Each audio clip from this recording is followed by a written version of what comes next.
In this guide, I'll show you how to get 120 FPS in Rainbow Six Siege on the Xbox Series S or X.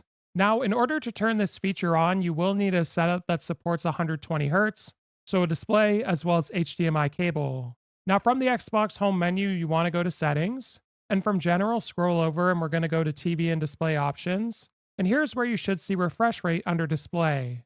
Now, if you don't see this, no worries, go to Video Fidelity and Overscan, and you want to change the display overrides from auto detect to HDMI. Now, when you do this, it's going to revert to a very small resolution, so don't panic. We're just going to go back. And here's where you'll be able to change your resolution to something higher.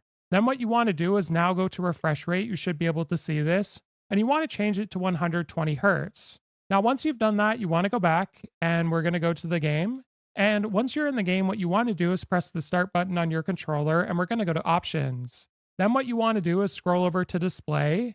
And if your setup supports it and you're on 120 Hertz on your Xbox, you should be able to switch this over to performance mode where it's going to run the game at 120 FPS, but it may lower the resolution if necessary.